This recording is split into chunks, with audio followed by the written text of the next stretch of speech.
The phone rang at 2:17 in the afternoon. The caller ID said medical office. What the doctor said next made my knees give out, and I rushed home like the house was already on fire. Folks, Uncle Mickle here. I've lived long enough to know bad news usually comes quietly.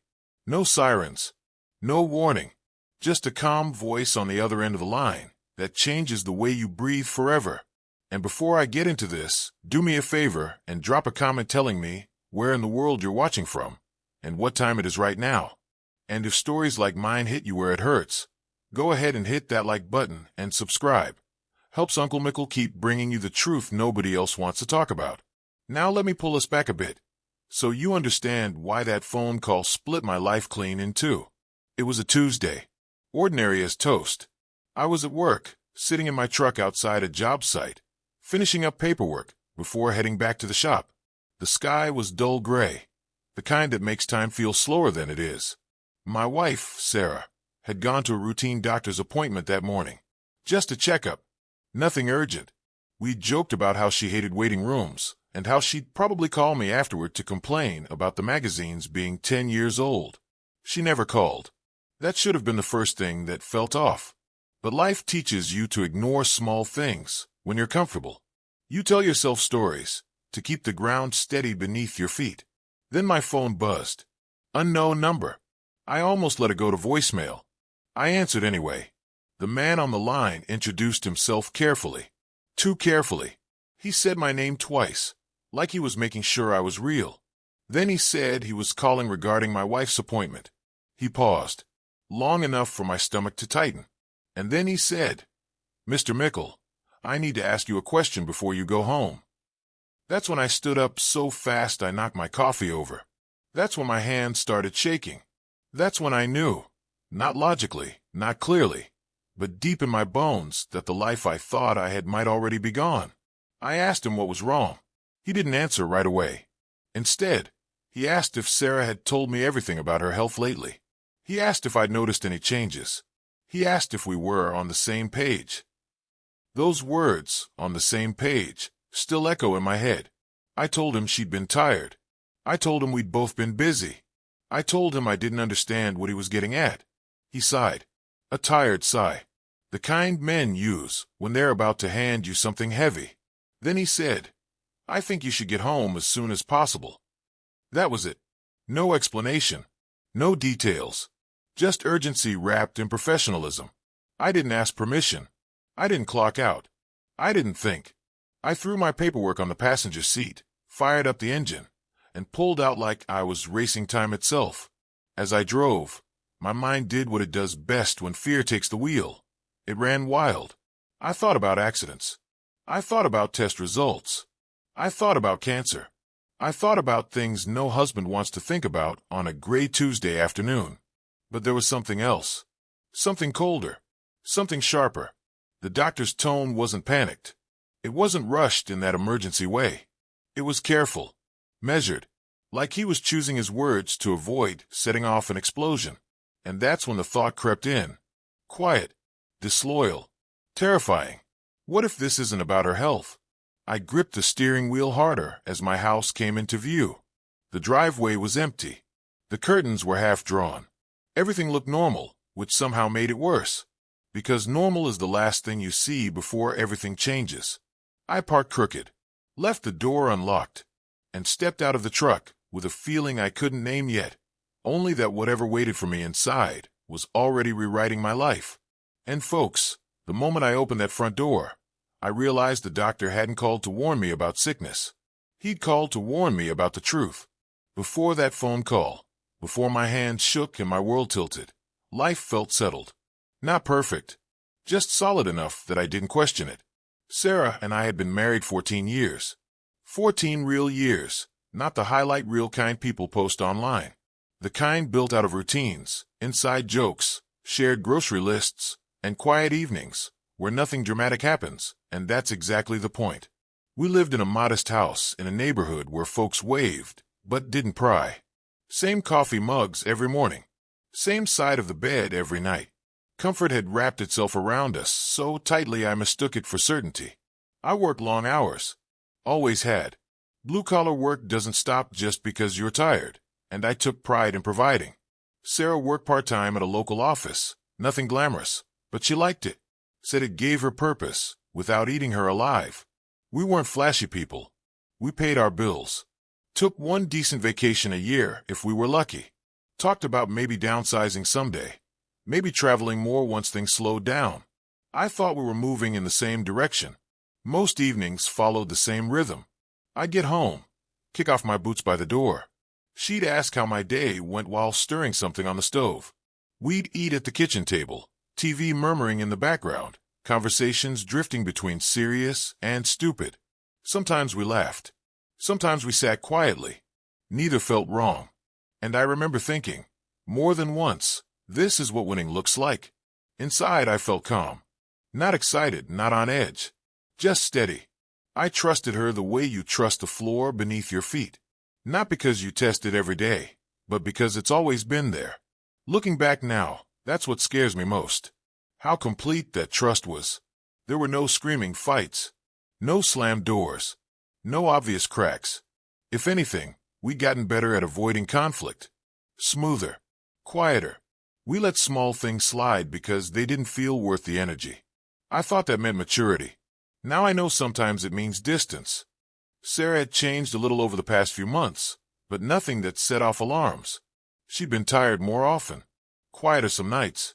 She'd started going to bed earlier, saying she had headaches. I chalked it up to stress. Life does that to people. She also started guarding her phone more closely. Not dramatically, just subtle shifts. Screen angled away. Notifications silenced. Phone face down on the counter instead of face up. I noticed it, and then I dismissed it. Because when you love someone, your mind works overtime to protect the story you want to believe. Now, let me ask you something before I go further. Have you ever had that gut feeling that something was off, but you ignored it because you didn't want to believe it? Tell me in the comments. I want to know I'm not alone in this. There were moments, brief ones, when I caught her looking at me like she was measuring something she couldn't quite explain. Not angry, not sad, just distant, like her thoughts were somewhere else and she'd forgotten to bring them home. I remember one night asking her if everything was okay, just casually, no accusation in my voice. She smiled too quickly and said, "Of course. Why wouldn't it be?" That smile stuck with me longer than it should have. The doctor's appointment itself didn't worry me. It was routine. Annual checkup. She'd mentioned being tired, so they scheduled some labs. Nothing dramatic. She even joked about how I worried too much and promised she'd text me afterward. She didn't. At the time, I told myself she probably got busy. Maybe stopped for groceries. Maybe lost track of time. I didn't call to check in. I didn't want to seem clingy. That word, clingy, had become something men like me were careful to avoid. That's the thing about comfort. It teaches you silence. The morning she left for that appointment, she kissed me on the cheek like always. Same coat, same purse, same keys. Nothing unusual. But as she stepped out the door, she hesitated, just for a second, like she wanted to say something and thought better of it. I didn't ask. She didn't speak. And that moment, that tiny pause in the doorway, followed me all the way through the day, right up until the phone rang and the doctor said my name twice. That was the last moment my life felt normal. After the doctor told me to get home as soon as possible, he didn't hang up right away. There was another pause, the kind that presses on your chest.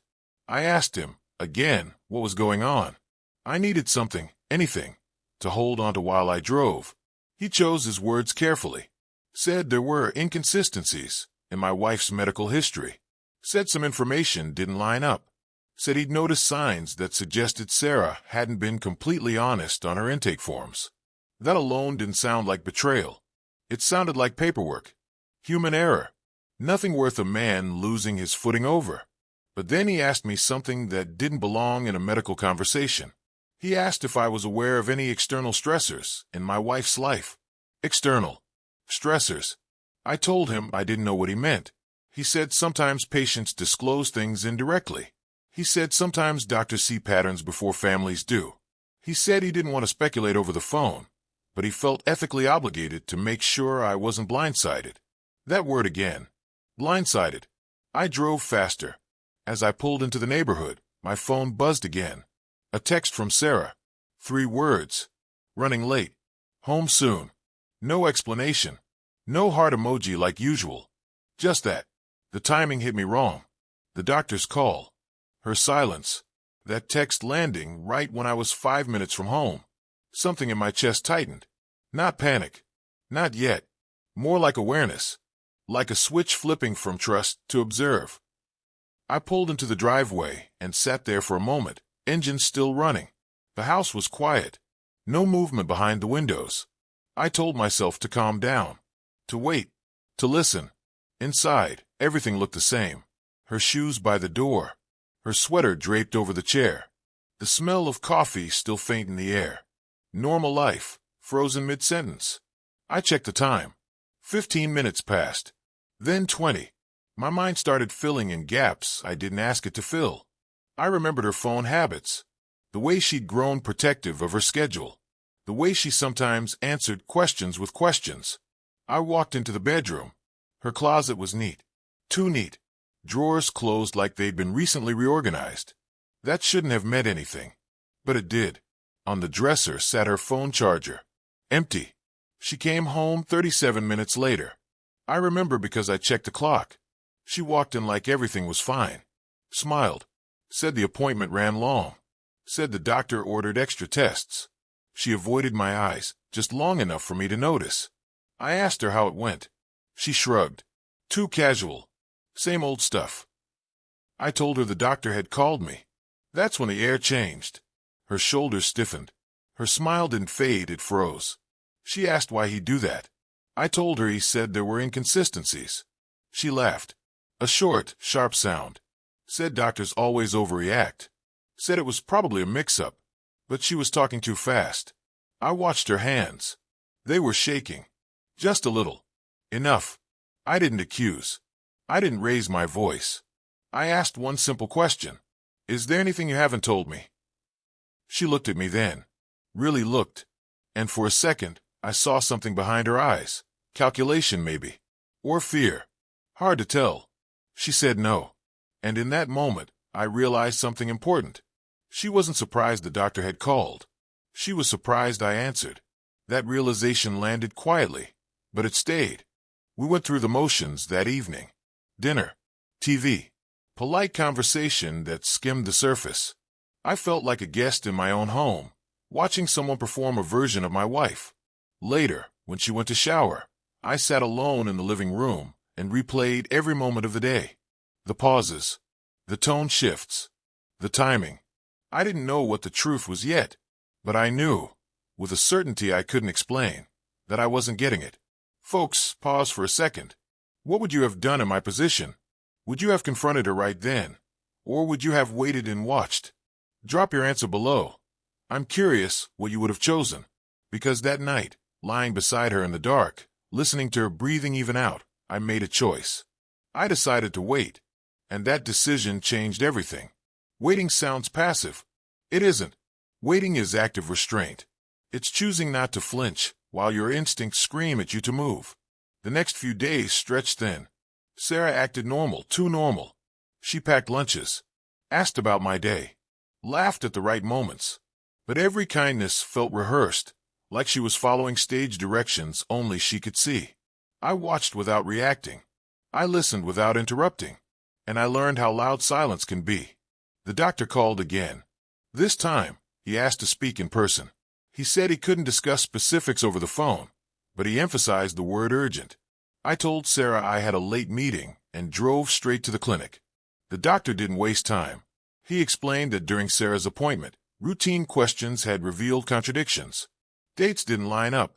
Stress indicators didn't match her explanations. And then he said something that took the air out of the room. He said her blood work showed signs consistent with recent hormonal changes that didn't fit her medical history. I asked what that meant. He paused, then said, "It means there are things happening in your wife's life that she hasn't disclosed to me or to you." I asked if she was sick. He said no. I asked if she was in danger. He said no. Then he looked at me and said, "But she is being dishonest." And in my experience, when patients lie here, it's rarely about their health. I drove home numb. Not angry yet. Not shattered. Just hollow. My mind kept circling one word, dishonest, like a moth trapped in a room with no light. That night, after Sarah fell asleep, I did something I'd never done before. I checked her phone. I didn't want to. I hated the idea of it. But my hands moved anyway, like they'd been waiting for permission my heart wouldn't give. The phone was locked, but I knew the code. She hadn't changed it. That felt almost insulting. What I found wasn't a single explosive message. It was worse. It was a pattern. Texts from a man named Michael. Casual at first. Friendly.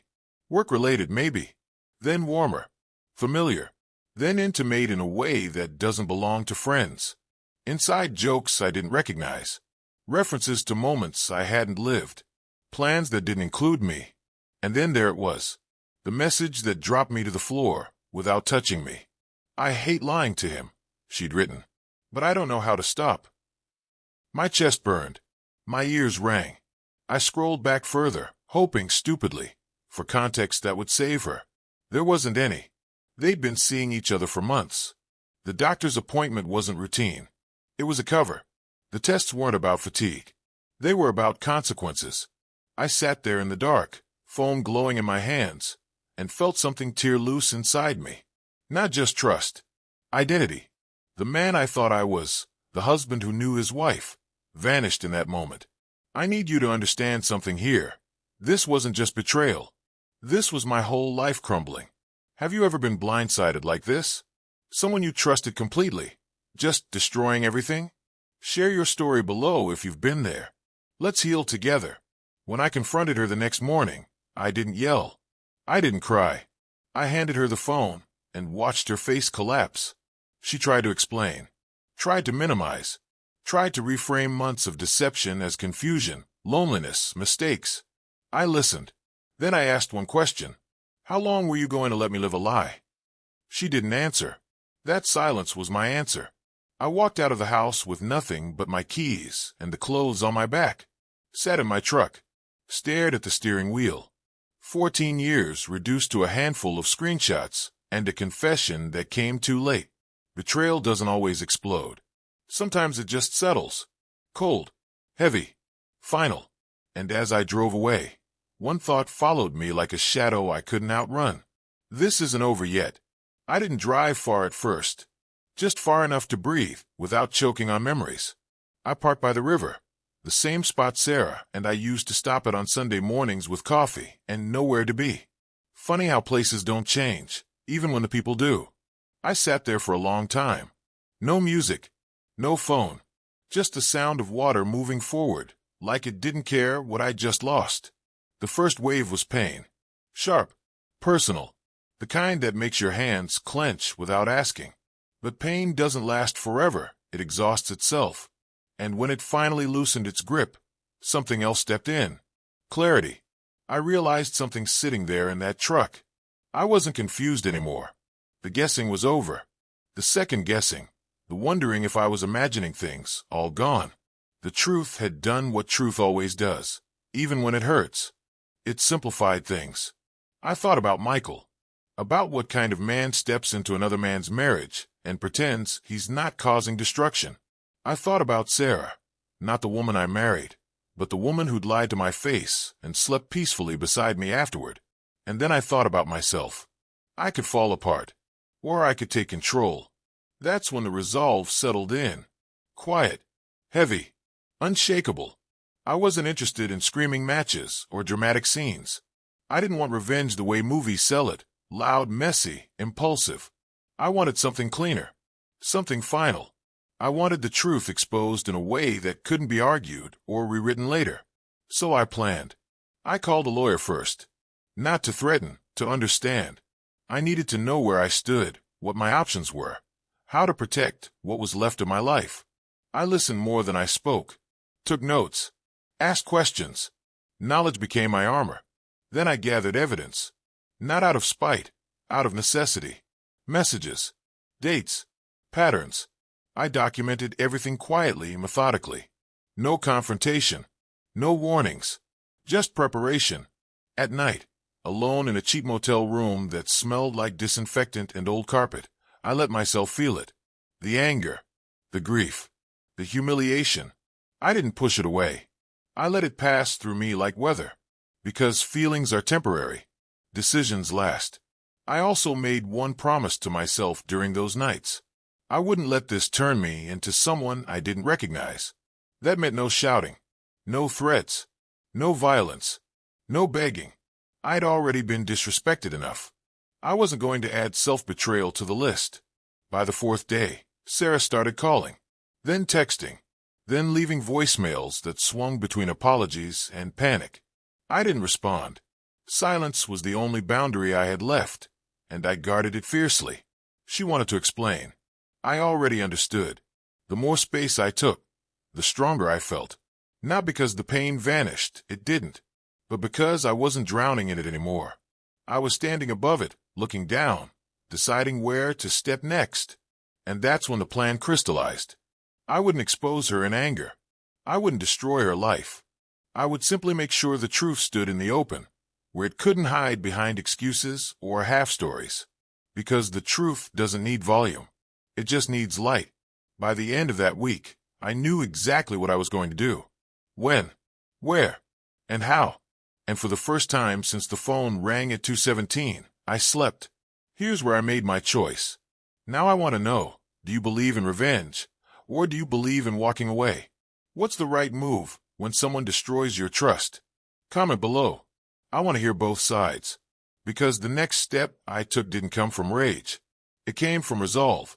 And once it was set in motion, there was no turning back. I didn't warn her. That was intentional. I asked Sarah to meet me at the house on Friday evening.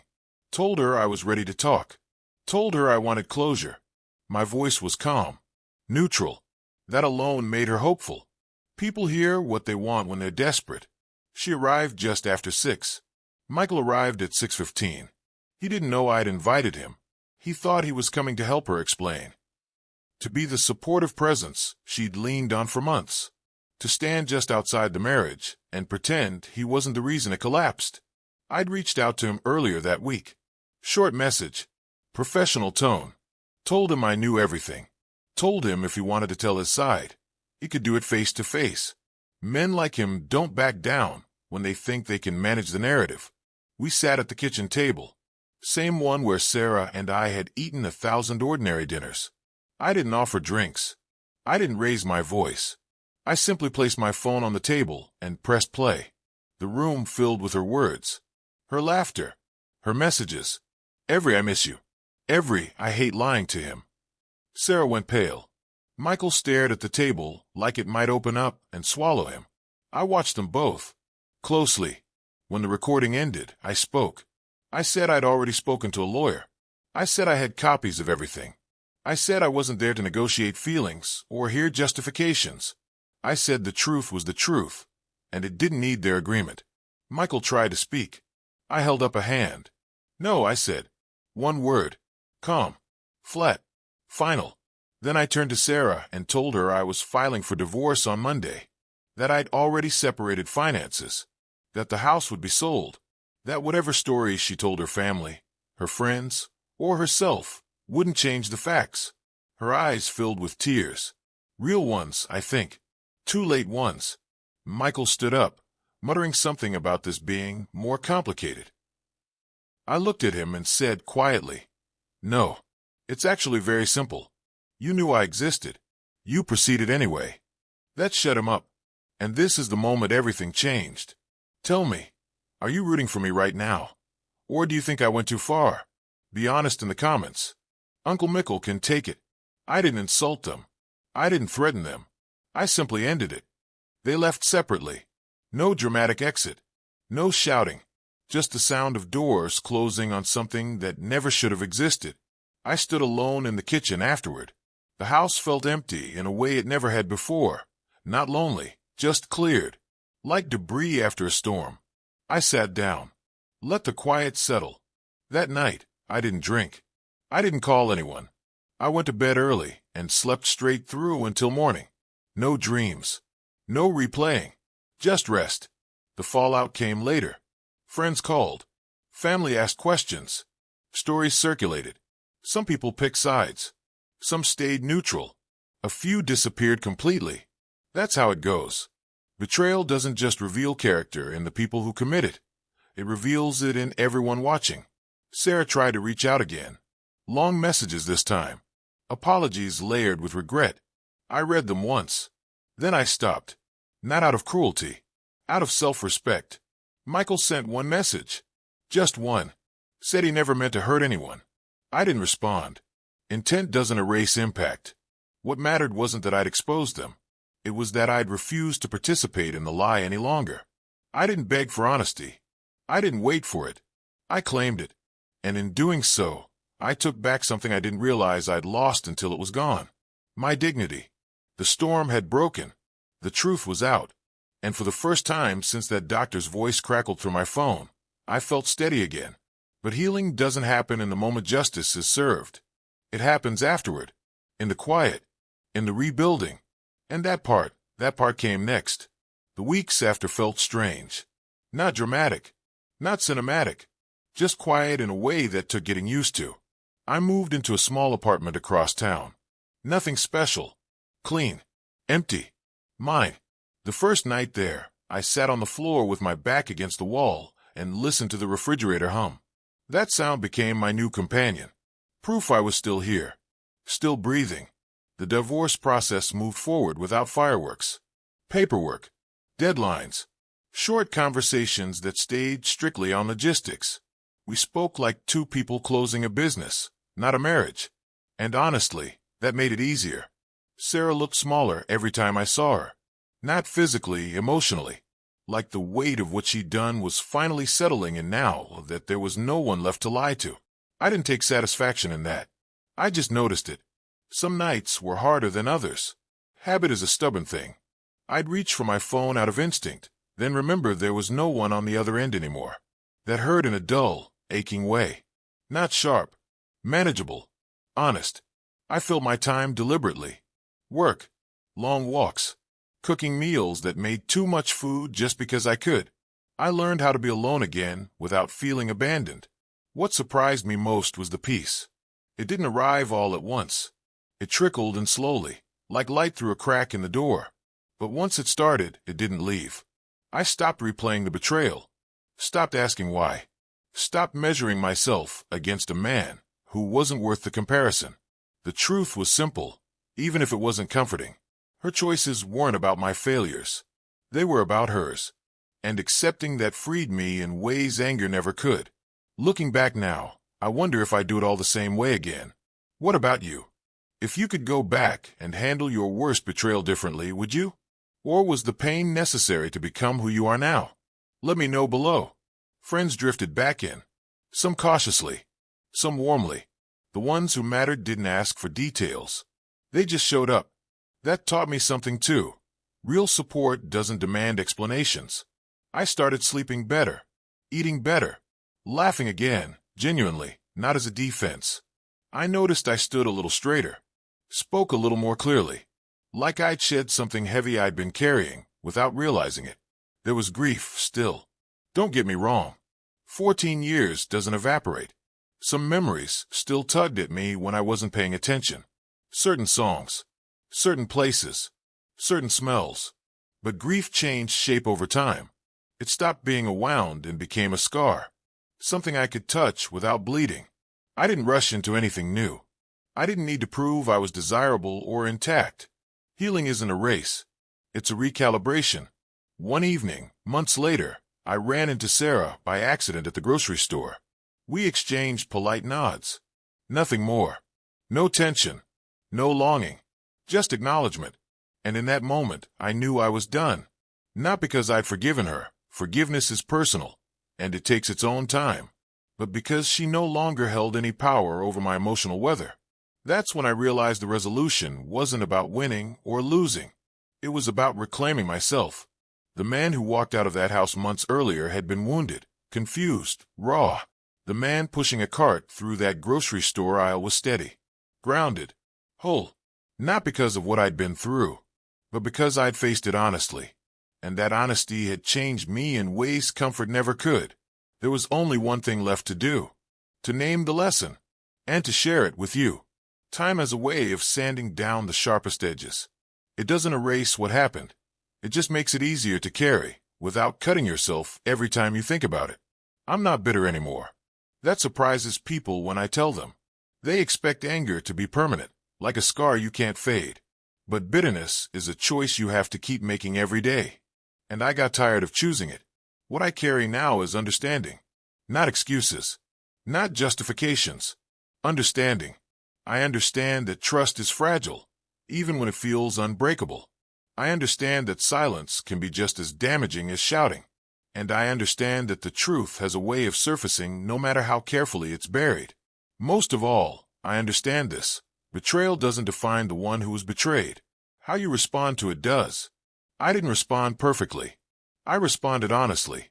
And that made all the difference. So here's my final question for you. And I really want to hear your thoughts. Is it better to forgive and move on, or to make sure they understand exactly what they lost? There's no wrong answer. Drop it in the comments.